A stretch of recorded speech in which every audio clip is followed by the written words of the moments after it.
뭐 장기적으로 출산율이 떨어지는 것이 꼭 나쁜 것만은 아닙니다. 그러니까 자기 노후를 위해서라든가 아니면 사회적인 압력이라든가 그런 것 때문에 아이를 낳아야 되는 그런 면이 있었는데 이제 복지국가가 이제 태동을 하고 여러 가지 사회적인 분위기도 바뀌어서 이제는 뭐 결혼이라든가 출산에 있어서의 굉장히 자유가 넓어진 면이 있거든요. 그런 건 긍정적인 면이 있습니다. 이철희 서울대 경제학부 교수님 모셨습니다.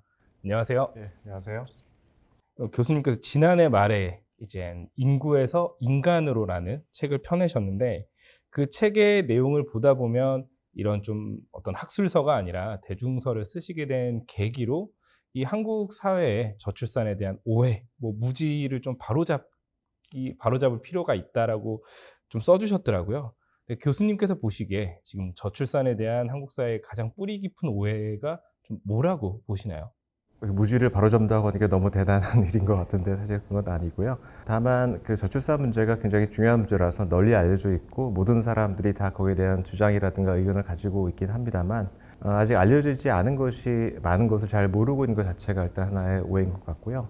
그러니까 우리가 왜 출산율이 떨어졌고 어떻게 해야지 올라갈 수 있는지를 다 알고 있는데 못한다라고 생각을 하는데 어떤 사안에 있어서는 잘 모르는 면이 많습니다. 그래서 그걸 좀 알아야 되는 것이 하나가 있고요. 두 번째는 이제 근거하고 균형의 문제인 것 같아요. 그러니까 어떤 사안에 대해서 어떤 주장을 하거나 어떤 정책을 펴려면은 명확한 근거가 있어야 되는데 그게 아직까지 부족한 경우가 많고요. 그다음에 다양한 그런 주장이라든가 의견이 있는데 그것에 대한 어떤 균형이 좀 부족한 것이 아닌가. 그러니까 뭐 저출산 요인으로 이것이 맞다 저것이 맞다라는 얘기는 있지만 어떤 경우에 있어서는 그게 다 맞는 경우도 있고 그다음에 어떤 게 성격으로 좀 중요하고 어떤 건 좀 덜 중요하고 한 그런 것이 있기 때문에 그런 이제 균형이 필요한데 이제 그런 것들이 많이 좀 부족한 것이 아닌가 하는 생각이 들고요. 한 가지만 좀 구체적인 걸 꼽자고 한다면은 이렇습니다. 그러니까 많은 분들이 이 저출산 문제를 얘기하면서 출산율이 낮아지는 것 자체가 굉장히 문제고 이것을 위해서 어떻게든 해결해야 된다라는 그런 생각을 하고 있는 것 같아요. 근데 뭐 장기적으로 출산율이 떨어지는 것이 꼭 나쁜 것만은 아닙니다. 여러 가지 좋은 그런 요인 때문에 떨어진 것도 있고요. 그러니까 과거에는 뭐 어쩔 수 없이 아이를 낳아야 되는, 그러니까 자기 노후를 위해서라든가 아니면 사회적인 압력이라든가 그런 것 때문에 아이를 낳아야 되는 그런 면이 있었는데 이제 복지국가가 이제 태동을 하고 여러 가지 사회적인 분위기도 바뀌어서 이제는 뭐 결혼이라든가 출산에 있어서의 굉장히 자유가 넓어진 면이 있거든요. 근데 그런 건 긍정적인 면이 있습니다. 다만 이 저출산이 문제가 되는 건 두 가지인데요. 하나는 아이를 낳고 싶고 결혼도 하고 싶지만 그런 여건이 안 돼서 그런 말하자면 자유가 제약되는 것 자체가 하나의 문제인 것 같고요. 두 번째는 이 출산율이 지나치게 빠른 속도로 떨어지고 출생아 수가 줄다 보니까 그것이 여러 가지 사회 경제적인 불균형을 야기를 하고 국민의 삶의 질을 떨어뜨리는 그런 문제가 그런 것들이 이제 어떤 문제이지 출산율이 떨어진 것 자체가 악이고 그렇기 때문에 이것은 어떤 그 방식을 동원했든지 간에 반드시 되돌려야 되겠다라는 그런 태도는 이 좀 지금 현지에 있어서의 저출산 대응 정책에 있어서는 좀 바람직해 하지 않는 시각이 아닌가 하는 생각이 듭니다. 결국 이 출산율이 과거보다 좀 떨어지는 거는 한국뿐만 아니라 어떤 경제 성장을 하다 보면 다른 나라에서도 좀 나타나는 보편적인 현상이라고 하던데 그럼에도 불구하고 지금 한국의 저출산이 좀 다른 점이 있다면 어떤 점이 좀 다를까요? 뭐 세 가지 면을 얘기할 수가 있는 것 같고요. 우선 속도입니다. 그러니까 모든 선진국이 과거 한 100년, 150년 기간을 통해서 출산율이 떨어진 현상이 나타나는데요. 한국은 다른 선진국이 한 100년에 걸쳐서 경험했던 그런 출산율 그 감소를 불과 한 25년 내에 경험을 했어요. 그러니까 한국이 1960년에 평균 출생아 수가 6명이었는데 그것이 2명까지 떨어지는데 정확히 23년밖에 걸리지 않았습니다. 그러니까 굉장히 빠른 속도로 이 다른 선진국에서 나타났던 그런 변화가 나타났다는 것이고요. 두 번째는 이제 다른 선진국은 뭐 2.0이라든가 1.5 정도 수준까지 와서는 대체로 뭐 정체하는 그런 경향을 나타냈는데 한국은 이제 그거를 뚫고서 계속해서 낮아졌다라는 것이죠. 그래서 1.0도 깨지고 한때는 0.72 수준까지 떨어지는 그런 건 다른 나라에서 찾아볼 수 없을 만큼 굉장히 낮은 수준으로 내려간 그런 변화였다고 할 수가 있겠고요. 세 번째는 출생아 수의 빠른 감소입니다. 물론 당연히 출산율이 떨어지면 출생아 수가 줄겠죠. 근데 한국 같은 경우에는 거기에 더해서 여성 인구가 많이 줄었어요. 그러니까 과거에 출산율이 떨어졌기 때문에. 근데 그것이 지난 한 15년 정도 기간 동안에는 그런 여성 인구의 감소까지 겹쳐가지고 굉장히 빠른 속도로 출생아 수가 떨어졌다라는 것이고요. 출생아 수가 감소한다라는 것은 여러 가지 인구 구조 면에 있어서 이제 불균형이 크게 발생한다라는 것을 의미하기 때문에 다른 나라하고 비교되는 너무 중요한 특성이다라고 말씀드릴 수 있겠습니다. 출생아 수라는 건 그 출산율은 아무래도 비율이다 보니까 이 절대적인 숫자가 너무 빨리 줄어들었다. 그렇게 이해하면 되는 거고. 그러니까 출산율이 유지가 된다고 하더라도 여성 인구가 줄어들게 되면은 이 출생아 수는 줄겠죠. 그러니까 두 가지가 겹쳐서 나타나게 되면은 출생아 수는 출산율이 떨어지는 속도보다 더 빠르게 이게 줄게 되는데요. 이게 대개 그 여러 한 사회의 어떤 뭐 제도라든가 시스템이 매년 태어나는 인구수에 맞춰져 있기 때문에 출생아 수가 굉장히 빠른 속도로 줄게 되면은 이제 그런 시스템이 좀 깨지는 그런 문제가 발생을 하는데 한국은 이제 그런 문제가 유독 좀 심각하다라고 말씀을 드릴 수 있겠어요. 지금이 연간 한 20만 명대인가요? 지금 한 25만 명 25만 수준까지 최근에 나타났습니다. 네.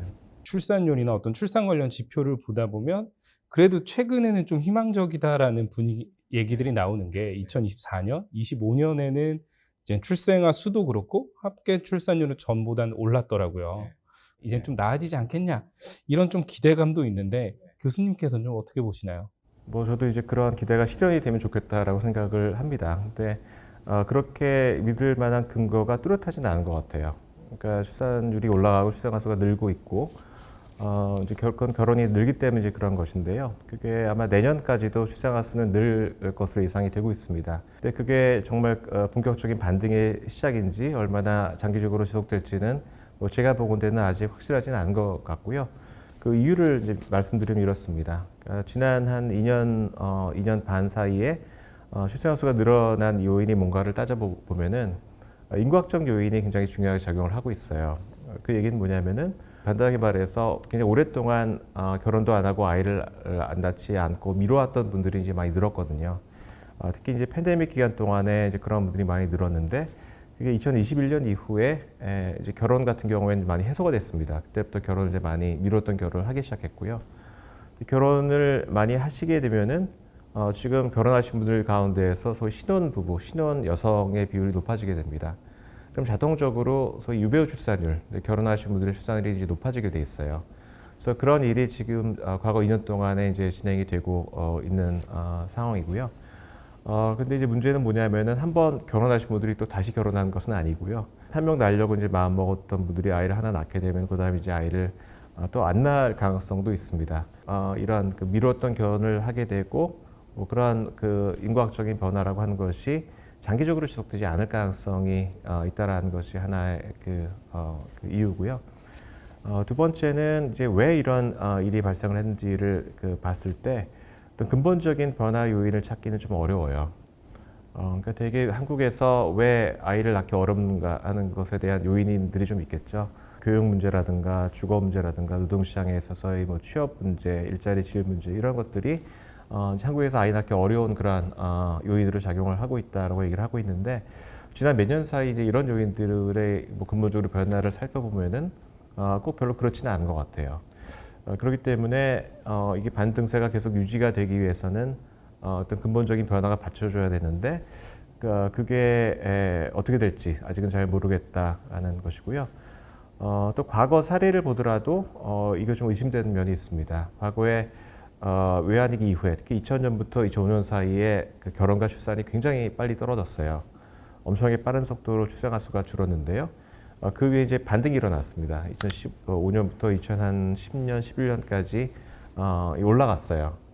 지금 나타난 거 비슷한 현상이 나타났습니다. 그러니까 보통 그때는 20대 후반에 결혼하고 출산을 많이 한 것이 이제 30대 초반으로 옮겨가서 그때 이제 많이들 하시고 그것이 이제 출산율 증가를 주도를 했는데 뭐 잘 아시다시피 2010년대 초반 특히 2015년 이후부터 굉장히 또 빠른 속도로 출생아 수가 떨어졌거든요. 그러니까 그런 또 변화가 앞으로 나타나지 말라라는 그런 또 보장은 없는 것 같습니다. 그래서 이런 여러 가지 사항을 보건대 지금 반등세가 나타났고 그것이 유지될 가능성도 있고 또 그렇게 하기 노력은 해야 되겠지만 얼마나 장기적인 그런 현상일지를 아직 단하기는 어렵다라고 생각을 합니다. 결국 팬데믹 때 결혼을 미뤘던 게 지금 좀 나타나는 가능성이 좀 더 커 보인다. 거기다가 또 이게를 나눌 기회가 있을지 모르겠지만 소위 그 이웃 효과, 동료 효과 이제 그런 것이 작용을 하고 있어요. 주변에서 결혼하고 아이를 많이 낳게 되면은 그것이 아무래도 좀 영향을 좀 미치고 있거든요. 근데 그게 이제 부정적으로 작용할 때는 출생아 수를 굉장히 빨리 떨어뜨리는 요인으로 작용을 하는데 지금 한번 이게 꺾이고 난 다음에는 그것이 뭐 아이를 좀 더 낳게 만드는 그런 요인으로 작용을 하고 있어요. 근데 그게 이제 어느 순간에 또 반대 방향으로 꺾일지를 예단하기는 좀 어려운 그런 상황인 것 같습니다.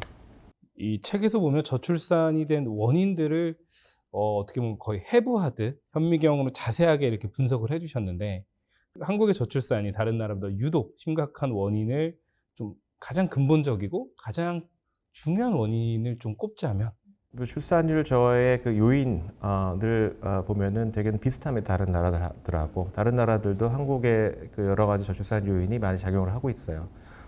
경쟁도 심하고 그다음에 아이를 비용도 이제 높아지게 되고 그다음에 여러 가지 아이를 소위 기회 비용이라고 얘기하죠. 그런 것도 문제가 되고 있고 하는데 근데 그런 요인은 비슷한데 한국이 왜 특별히 다른 나라에 비해서 더 출생아 수도 많이 줄어들었고 그 감소 속도가 빠른가를 봤을 때 제가 생각하는 가설은 한국이 다른 선진국에 비해서 훨씬 압축적으로 그 사회와 경제가 성장을 했다가 그다음에 성장의 정체에 부딪히는 이제 그런 경험을 했다라는 겁니다. 이런 말씀을 드리는 이유는 한국과 비슷한 이런 경험을 했던 그 나라들이 한국만큼은 아니지만 거의 그 버금가는 저출산을 경험을 하고 있어요. 뭐 대만이라든가 그다음에 뭐 싱가포르 같은 국가들, 홍콩, 그다음에 그거보다는 못하지만 일본, 중국 같은 나라가 다 비슷한 경험이죠. 엄청나게 빠르게 압축 성장을 했다가 이것이 그 약간 좀 벽에 부딪히면서 성장이 정체하는 그러한 경험을 하는 것 같고요. 근데 왜 이것이 출산율을 유독 낮추는 요인으로 작용을 하는가? 이제 이것을 설명을 하기 위해서는 소위 이스털링 가설이라는 것을 좀 말씀을 좀 드려야 됩니다. 그러니까 이 청년들이 결국은 장래 전망에 기초를 해서 언제 결혼을 할 것인가, 결혼할 것인가 말 것인가, 나이를 몇 명을 낳을 것인가 이런 것들을 이제 결정한다라는 것인데요. 이스털링 교수의 그 가설에 따르면은 이런 것들이 그러니까 미래에 대한 전망이라고 하는 것이 내가 지금 가지고 있는 기대치하고 실제로 내가 지금 누릴 수 있거나 실현할 수 있는 것의 어떤 괴리에 의해서 발생을 한다고 합니다. 그러니까 적게 기대를 했는데 내가 많이 누릴 수 있게 되면은 전망이 좋아져서 뭐 결혼도 일찍 하고 아이도 많이 낳고 이제 그런 것인데 근데 한국의 지금 젊은이들 같은 경우에는 어떠냐면은 자기 부모 세대는 엄청난 고도 성장기에 젊은 시절을 보낸 사람들이거든요. 그 기대가 언제 형성이 되냐면은 자기 부모의 그런 경험을 보면서 이제 형성이 되는데요. 부모들 같은 경우에는 자기가 젊었을 때에 기대했던 거에 비해서 아주 실제로 굉장히 많이 실현한 그런 세대입니다. 그렇기 때문에 뭐 자녀들 같은 경우에도 그러한 대한 기대치가 높을 수밖에 없는데요.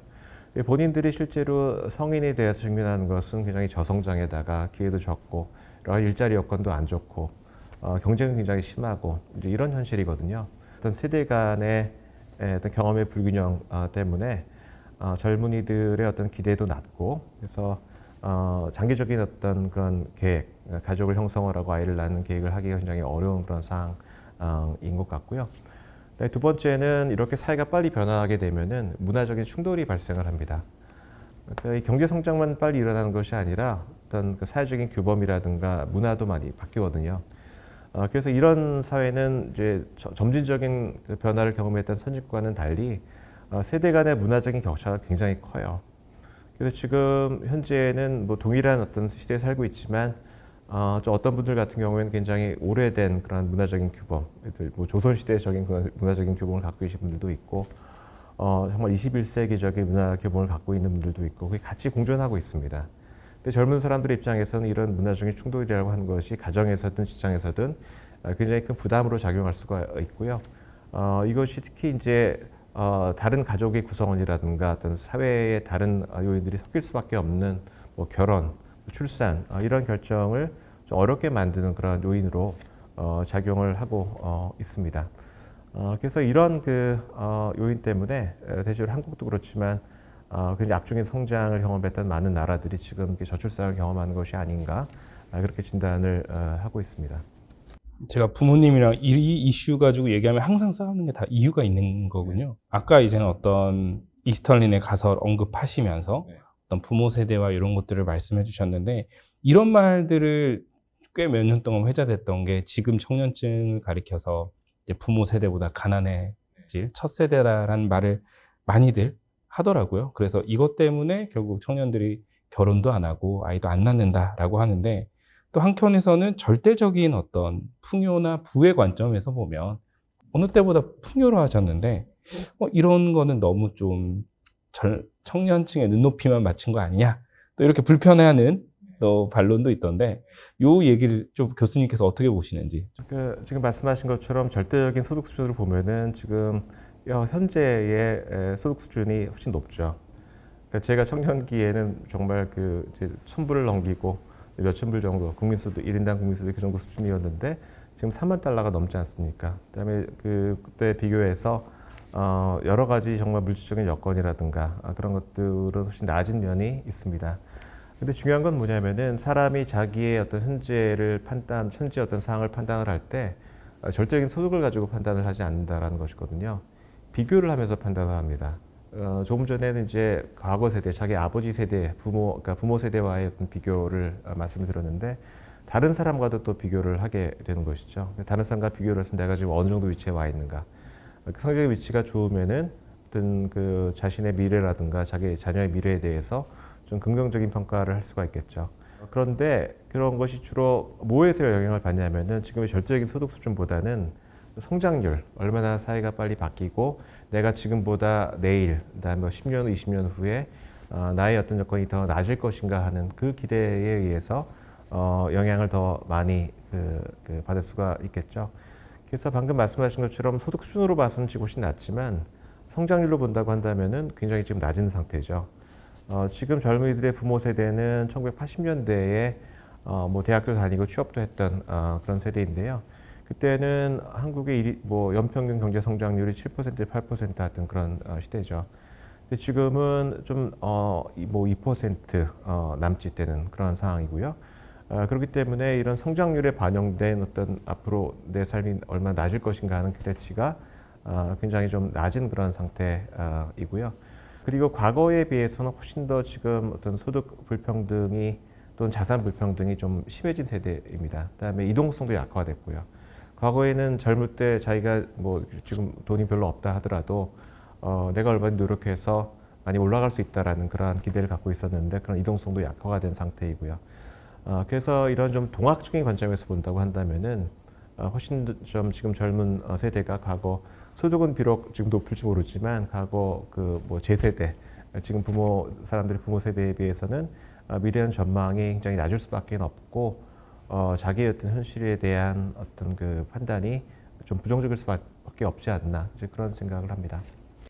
결국 어떤 청년층의 눈높이는 이제 결국 상대적인 비교를 통해서 좀 형성된다는 말씀이신 것 같은데. 왜냐하면 지금의 어떤 소득 수준에 대해서는 금방 적응을 해요. 그래서 뭐 개구리 울퉁불퉁 쓰기 못한다는 그런 얘기가 있는 것처럼 이 소득이 높아지고 지금 현재 그런 상태, 박으로 저의 상태는 금방 이것이 본인이 적응을 하기 때문에 이것에 대해서 어떤 만족을 하는 것은 굉장히 어렵습니다. 그래서 비교를 하게 되는 거죠. 지금의 나의 절대적인 수준이 아니라 남들에 비해서 내가 어떤가 또는 과거 세대에 비해서 어떤가를 끊임없이 비교를 하기 때문에 꼭 지금 젊은 사람들이 너무 눈높이가 높다라고 그렇게 꼭 얘기하기는 좀 어려운 면이 있습니다. 그래서 그런지 일각에서 보면 결국 SNS 때문에 계속 어떻게 보면 끊임없이 비교를 하면서 어떤 저출산이 좀 더 상황이 안 좋아졌다. 이렇게 이렇게 말씀하시는 분도 계신데 좀 어느 정도 설득력이 있는 얘기라고 봐야 될까요? 저는 가능성이 있는 얘기라고 생각을 하고요. 물론 아주 직접적인 증거는 없지만 몇 가지 정황적인 증거가 있습니다. 출산율 변화를 보더라도 되게 2010년대 초반, 특히 2015년 이후에 굉장히 빠르게 떨어진 것을 볼 수가 있어요. 근데 그 시기가 어느 시기냐면은 SNS가 굉장히 빠르게 확산했던 시기고요. 특히 젊은 사람들이 지금 많이 쓰는 소위 인별그램 그런 것이 있죠. 그게 2010년에 이제 시작이 돼서 그 한 10년 사이에 폭발적으로 많이 이용자가 늘었습니다.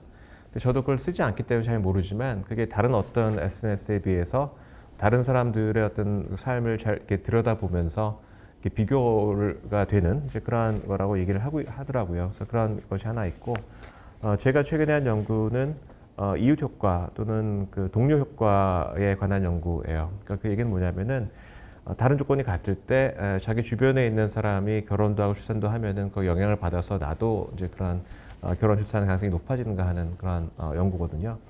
근데 이미 다른 그 국가에서 한 연구도 그런 사례를 보여줍니다. 구체적으로 자기 뭐 친구라든가 또는 뭐 지인이라든가 결혼을 하면은 영향을 주는 그런 요인이 있고요. 근데 한국은 이제 그런 데이터는 없어서 자기가 사는 거주지에 자기랑 비슷한 그 나이하고 학력을 가진 사람들의 어떤 그 혼인율이 높아지게 되면은 그것이 그 자기가 그 결혼할 가능성을 높이고 또는 아이를 또 낳을 가능성을 높이는가를 이제 보면 그렇다는 결론이 나오거든요. 근데 흥미로운 건 뭐냐면은 과거에는 그렇지 않았어요. 그러니까 2000년대 초반에는 별로 그런 효과가 없습니다. 근데 한 2010년이 넘어서면서 그런 효과가 처음 나타나기 시작이 됐고요. 점점 강화가 돼서 지금은 그 효과가 매우 강합니다. 왜 그런 변화가 나타났을까를 이제 해석을 해보면은 하나의 가능성이 이제 그 SNS의 확산이죠. 그러니까 다른 사람이 가지고 있는 결혼이라든가 출산에 대한 태도 또는 그런 행위가 과거 어떤 때보다도 훨씬 더 즉각적으로 나에게 정보가 전달이 되거든요. 그래서 그 나의 생각이라든가 행위에 영향을 미치는 그런 변화가 나타났고요. 그래서 이것은 이제 아까도 말씀드렸지만 부정적으로 작용을 하지만 이렇게 내려간 쪽으로도 작용을 하지만 또 한편으로 결혼과 출산이 늘면은 또 반대 방향으로도 작용할 가능성은 있다고 생각을 합니다. 근데 어쨌거나 2023년까지 그런 출산율이 빨리 떨어지는 그러한 국면에서는 그 SNS가 확산이 일정한 역할을 하지 않았을까 하는 그런 추측을 하고 있습니다. 그리고 책에 보시다 보면 이 결혼, 출산을 고민했던 분들이 많이 좀 공감할 만한 표현들이 많이 등장하는데 저는 개인적으로 자녀의 가격이 높아졌다라는 게 되게 인상적이더라고요. 저도 뭐 얼마 전에 뒤늦게 출산을 하다 보니까 이 자녀의 가격이 높아졌다. 좀 어느 정도 높아졌는지 좀 더 부연 설명 좀 부탁드릴게요. 뭐 이거 경제학적인 표현이라서 좀 여기에 대한 거부감을 가지고 계신 분들도 있을 텐데요. 이제 가족의 경제학에서는 이제 자녀도 결국은 다른 그 뭐 재화하고 비슷하게 봅니다. 그러니까 이것을 얻으면은 자기의 행복도가 이렇게 높아지고 그렇기 때문에 가격을 지불할 용의가 있는 그러한 대상이라고 생각을 하고요. 근데 자녀의 이제 비용이라고 하는 것은 결국 자녀를 낳아서 키우는데 들어가는 여러 가지 비용이 되겠죠. 근데 그 비용은 두 가지로 나눠 볼 수가 있습니다. 하나는 이제 금전적인 비용이고요.